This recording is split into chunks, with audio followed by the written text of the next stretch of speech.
Descubrí. Crear. Aprender. Participar.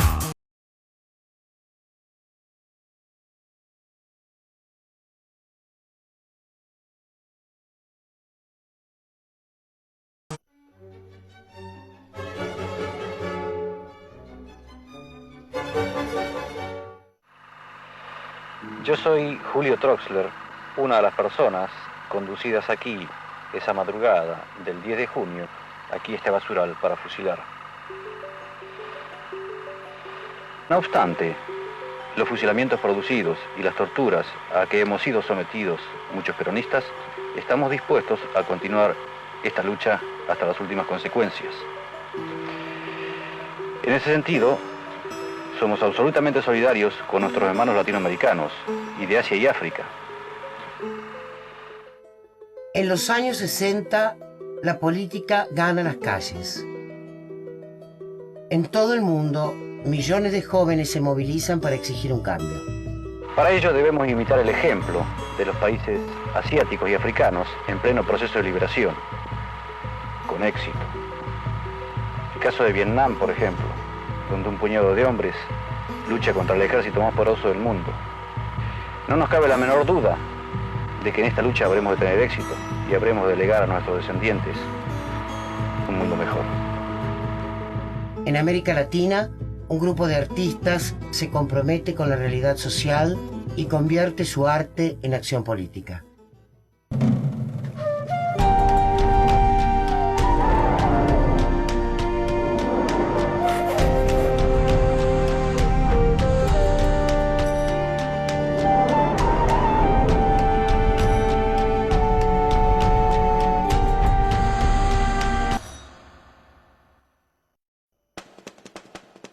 En la década de los 60, la Guerra Fría se instala en territorio americano. La idea de una revolución socialista se hace fuerte en Cuba y se expande por todo el continente. Para unos, como una amenaza. Para otros, como una esperanza. Que no se puede confiar en el imperialismo, pero ni tantito así. Nada. El gobierno revolucionario cubano organiza un fuerte aparato de difusión y propaganda para sumar apoyo popular a la causa. Se estimula la creación de afiches y carteles callejeros que transmiten al pueblo las ideas de la revolución. El cartel cubano o la gráfica cubana, lo mejor que tenía era la parte dedicada al comercio o la parte dedicada a la cultura. Ahora, en lo político era muy malo. Cuando la revolución triunfa en el año 59, esto se invierte un poco y comienza el cartel político a cobrar un auge tremendo porque había que movilizar a la gente, reafirmar la revolución, trabajar en montones de campañas. El cartel cubano se convirtió en una especie de imagen de la revolución, de imagen gráfica, imagen plástica, y recorrió el mundo entero. Este es de Raúl Martínez, pero este es un pintor cubano notable que está ahí en el museo, uno de los grandes pintores cubanos. El otro grande yo pienso que es Alfredo Rosgar, y yo creo que es el cartelista más emblemático de ese periodo. Incluso hasta hoy es insuperable. El famoso cartel de la canción Protesta, la rosa sangrante que tiene una espina que te pincha, que te puede... Es una rosa, pero cuidado, ¿no? Por eso es una síntesis tan extraordinaria, ¿no? De lo que puede ser la canción y lo que puede ser el arte también, ¿no? Esto es una influencia del arte psicodélico que también fue fuerte en esos años con el pop y todo. Y aquí le llegó a la política también.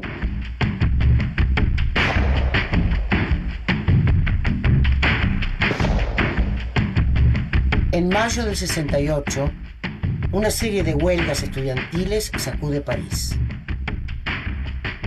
El enfrentamiento con las autoridades tiene un eco inmediato en todo el mundo.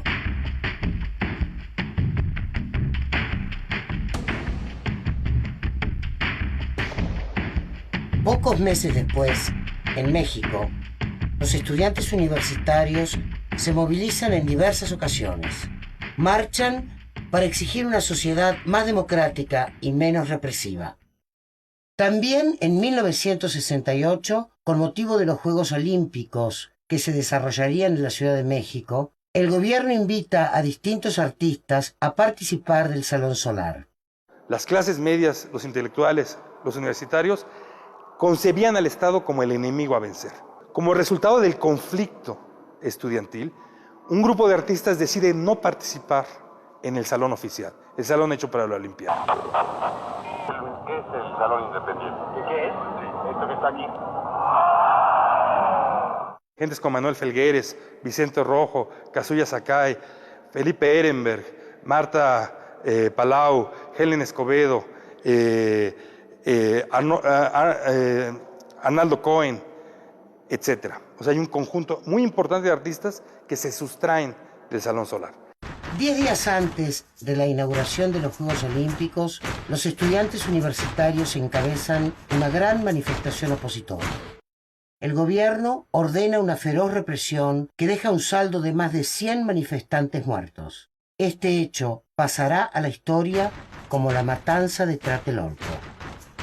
Poco tiempo después de la Olimpiada y la matanza, se manifiesta en una exhibición que tiene lugar en San Ángel, en un recinto no tradicional, un recinto paralelo, y en otros dos salones, en el año 1969 y 1970.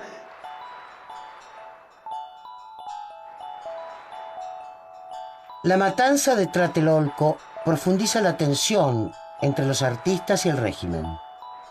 En rechazo a las iniciativas oficiales, se inaugura el tercer Salón Independiente. Particularmente el tercer salón es muy importante en ese sentido, porque ante la falta de recursos, la convocatoria del tercer salón que ocurrió en este museo, en el MUCA, contenía la expectativa de que todas las obras fueran hechas de papel. Y entonces, por consiguiente, los artistas subordinaron sus estilos particulares a la necesidad de una intervención que en sí misma se consideraba efímera. Un ejemplo de esto es, por ejemplo, la pieza Alquimia de Marta Palau, que es una instalación que, por un lado, está refiriendo a una iconografía muy típica del momento, que es el interés que existe por el ocultismo y por los saberes mágicos, con una producción en materiales perecederos, en este caso el papel periódico, pero que además fue una obra que incluía la aspiración de generar una especie de híbrido entre la pintura y la escultura que tuviera una condición cinética, participativa y que al mismo tiempo fuera penetrable.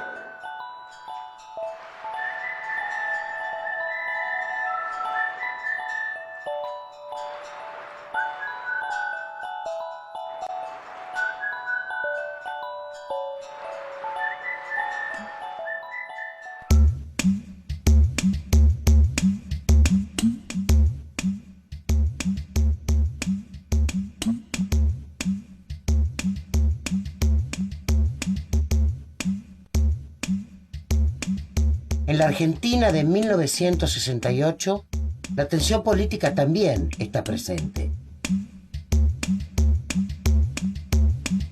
La dictadura del general Juan Carlos Onganía impone una fuerte censura sobre la vida cultural e intelectual del país.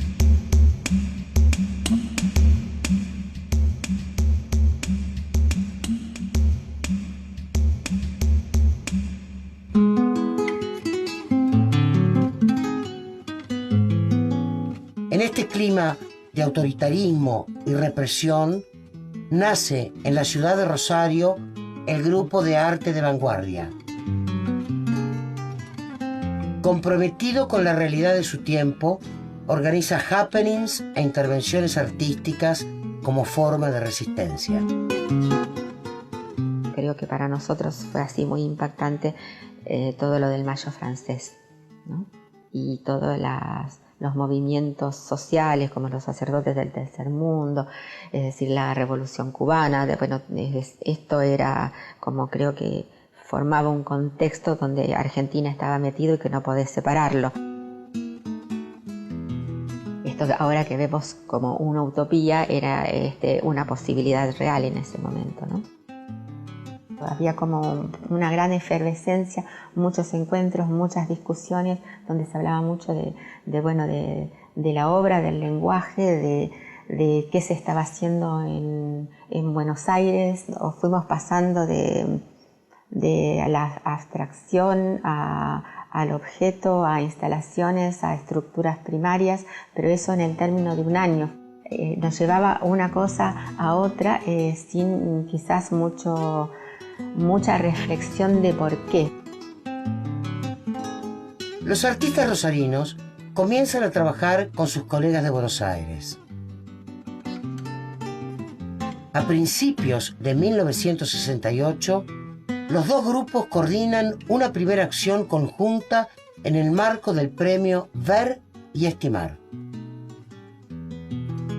Un grupo de artistas rosarinos y porteños irrumpe durante la ceremonia inaugural del premio Ver y Estimar, encabezados por un joven porteño que se llamaba Eduardo Ruano. El grupo se dirigió hacia un panel con la imagen de Kennedy, el presidente norteamericano asesinado, y al grito de "fuera yanquis de Vietnam" lo apedrean y lo rompen.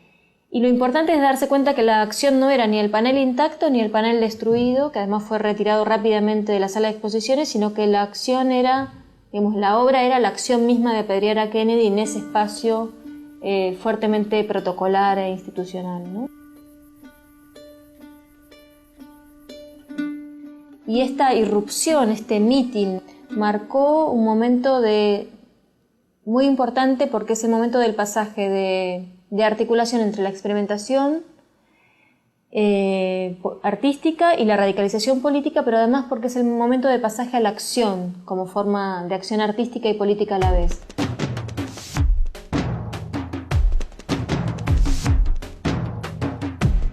Salirse de las galerías, alquilar un local en una galería comercial y de esa manera autogestionarnos, armar nuestras propias muestras, nuestros montajes, hacer toda la publicidad, escribir nuestros textos, ya eso nos ponía en una situación de autonomía frente a todo el sistema y en la búsqueda también de un nuevo público.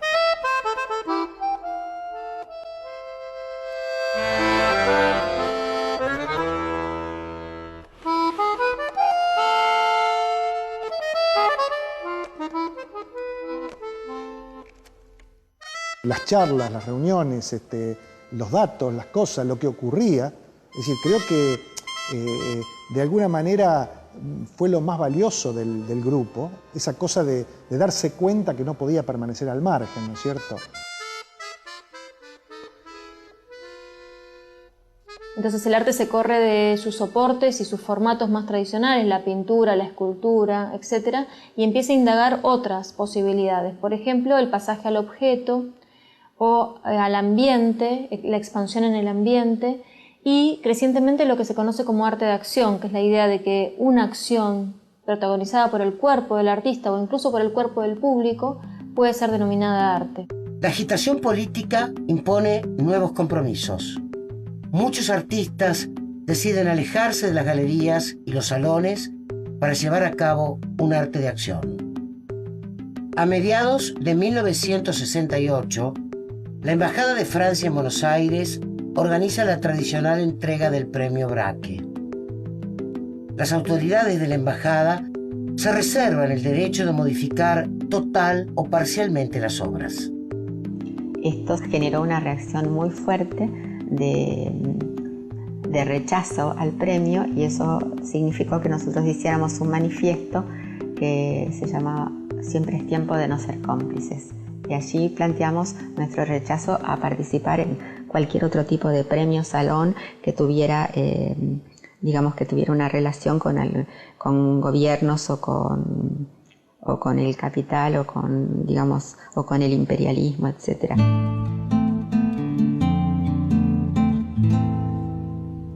Yo creo que de hecho esa actitud que teníamos con las artes plásticas nos comprometía con la realidad. Si mirábamos la realidad, bueno, no les digo a ustedes que la miren, yo también la quiero mirar, ¿no? Porque además no éramos los únicos que íbamos a ser, los maestros, los estudiantes, las reuniones, los sindicatos. Creo que no sé cómo hubiéramos podido permanecer al margen.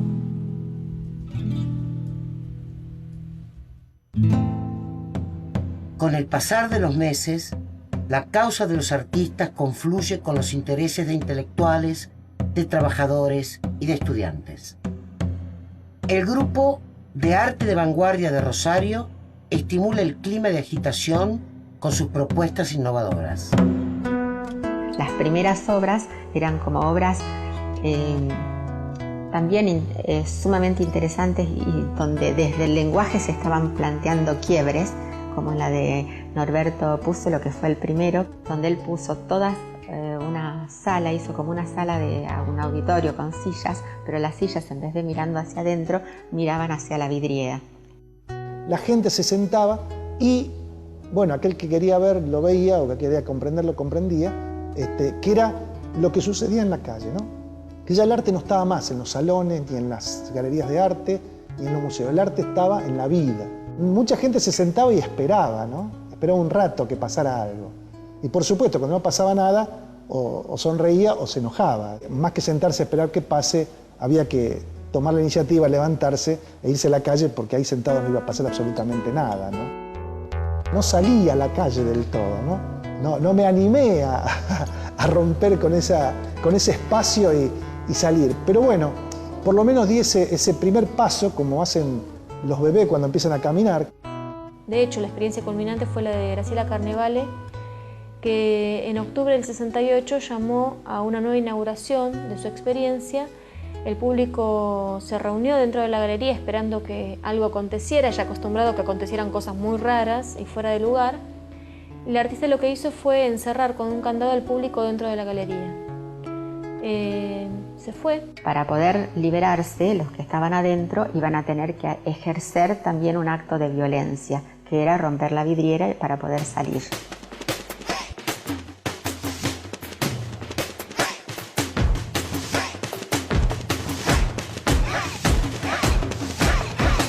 Todo el mundo estaba esperando, después se juntó gente de afuera que llegaba tarde a la inauguración y se generó, parece ser, mucha tensión entre el afuera y el adentro, y alguien de afuera dio la patada, que rompió el vidrio. Yo considero que esa fue una obra así como muy fuerte y muy política, porque tiene que ver además con poner al público en un lugar no de recepción solamente, sino de protagonista. Para mí es una obra fundamental y que además creo que tiene que ver con este crecimiento que nosotros hacemos en tan pocos meses, de mayo a octubre, ¿no? Con este desarrollo, este toma de conciencia que en tan poco tiempo se va acelerando, ¿no?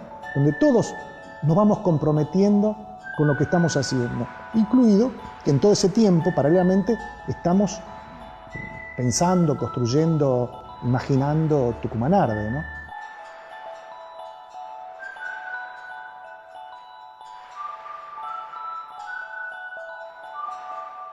Para 1968, la tensión entre el Estado argentino y los artistas se agudiza.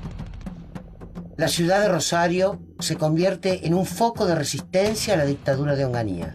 Y en ese momento todos pensábamos que la revolución venía, todo se iba a cambiar rápidamente y que era re fácil. La utopía era grande, entonces como que todo se modificaba, que todo iba a cambiar rápidamente. Y bueno, la realidad nos ha mostrado que no.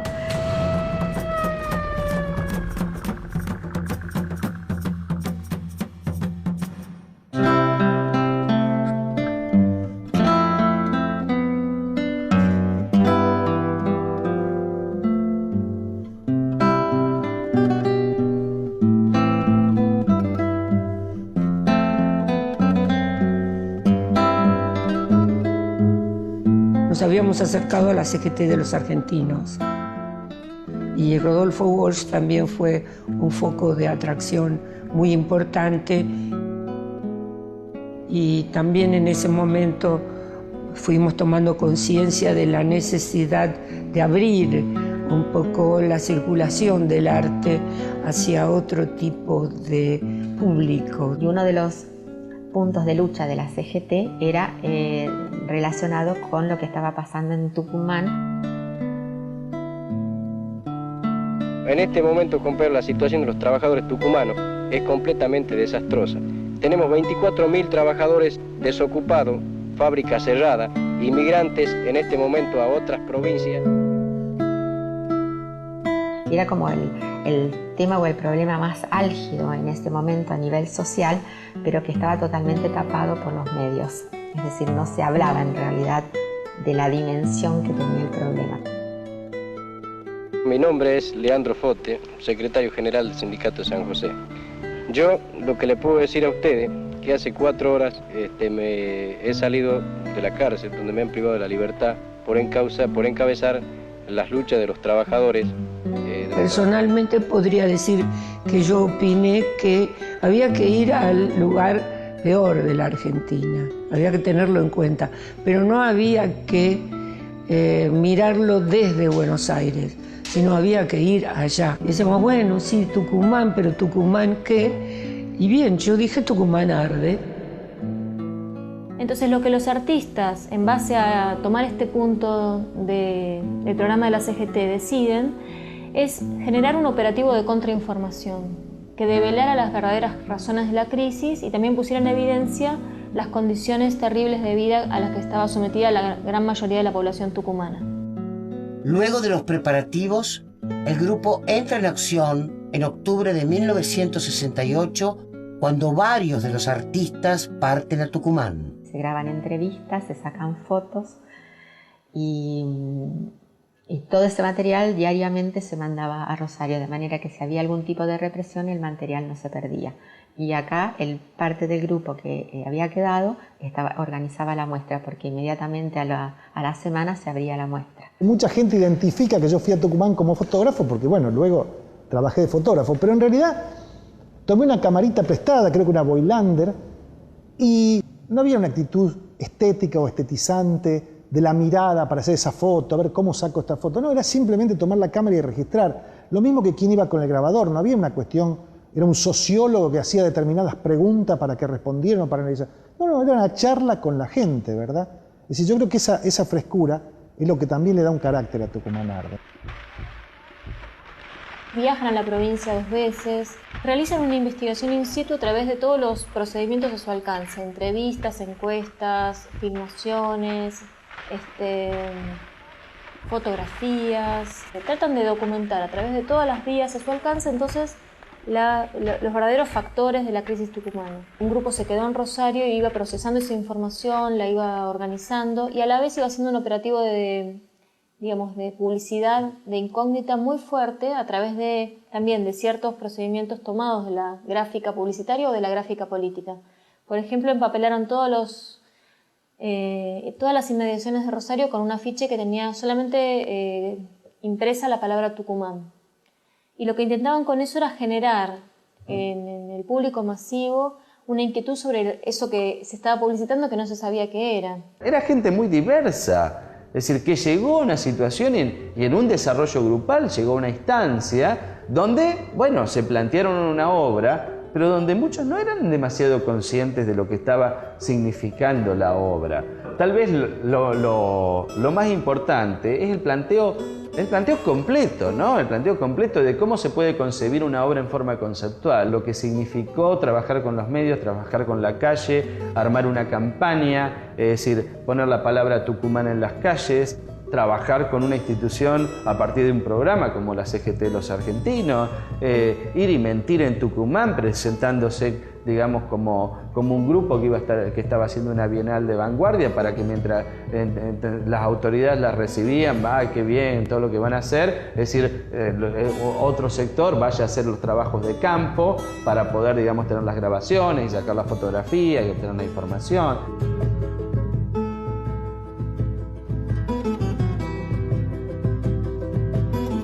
Con el material recogido en Tucumán, el 3 de noviembre de 1968 se inaugura la primera Bienal de Arte de Vanguardia. Como símbolo de la unión entre artistas y trabajadores, la muestra se lleva a cabo en la CGT de los Argentinos de la ciudad de Rosario. Acá en el año 68 se hizo la muestra de Tucumán arde, precisamente como una decisión pero muy importante, de que ese tipo de obras que nosotros hacíamos no debía estar ni en galerías de arte, ni en salas de exposición, ni mucho menos en museos o instituciones. Se pasaban las películas, había grandes fotos murales que se habían ampliado. Había muchísima información de estadísticas relacionadas con enfermedad, desocupación, analfabetismo. Era bien una denuncia de la situación y se generaban también ciertas cosas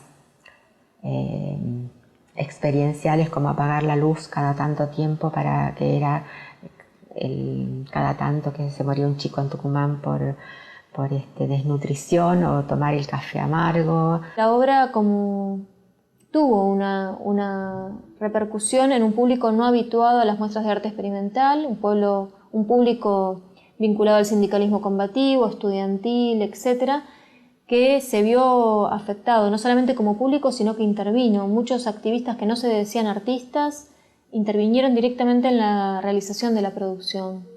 El núcleo que firmó la obra eran más de 40 personas, de las cuales solamente algunos eran artistas. El Tucumán Arde es un movimiento artístico que, si bien no pudo hacer lo que pretendía, es decir, en ese momento se pretendía que el arte colaborara con la política de una forma muy fuerte. Quedó como un hito dentro del arte, porque fueron un grupo de artistas que se preocupó por un problema social. Y el arte no eran cosas bonitas, sino informaciones sobre esto y videos y grabaciones de entrevistas. Fue un movimiento muy interesante que tiene actualmente una buena influencia en los grupos de arte callejero y de arte político que hay ahora, ¿no? El alto contenido político de la muestra inquieta al gobierno militar, que impide su presentación en Buenos Aires. Como consecuencia de esta repentina suspensión, el grupo de arte de vanguardia se disuelve. Muchos de sus integrantes se alejan del campo artístico para dedicarse de lleno a la acción política. Otros, incluso, pasan a la clandestinidad. ¿Qué iba a pasar después de Tucumán Arde? ¿Qué otra obra se podía hacer? ¿Podíamos seguir siendo artistas después de eso? A mí me hizo cambiar totalmente mi forma de pensar, mi forma de pensar el arte, de pensarse uno como artista, de pensar el rol del artista. Yo me retiré por 8 años y no quise volver a las salas de exposición. Por supuesto, seguí trabajando. Fui a trabajar políticamente en La Matanza. Seguí haciendo arte político en el 72 y después en el 76, ya cuando la dictadura, me fui a Brasil. Ahí me puse a hacer arte abstracto.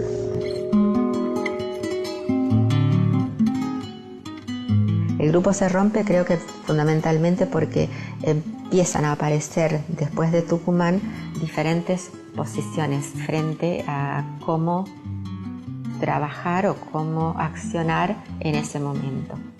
La mayoría canalizó sus inquietudes a través de grupos políticos, es decir, se abandona el campo del arte para meterse en el campo político. Hay gente que se fue a la guerrilla, hay desaparecido Favario de Rosario, desaparecido. Si la foto sirve como ayuda a memoria, porque es pasado, esta foto de Eduardo Favario con un falcón verde detrás, asomándose a la vidriera, es decir, la foto siempre nos remite al pasado, y esto parecería que tuviera alguna visión premonitoria, ¿no? Creo que hay muchos frentes y donde cada uno elige su lugar de lucha. Y a lo mejor como artista uno puede acompañar eso, o puede acompañar otra cosa, o puede acompañar los cartoneros, como hay experiencias muy interesantes, ¿no? Lo que uno aprendió de alguna manera que es mucho menos dogmático, ¿no? Y la vida sigue y vendrán jóvenes que querrán en la calle, y me parece bárbaro que eso ocurra. Los años 60 son tiempos de gran agitación.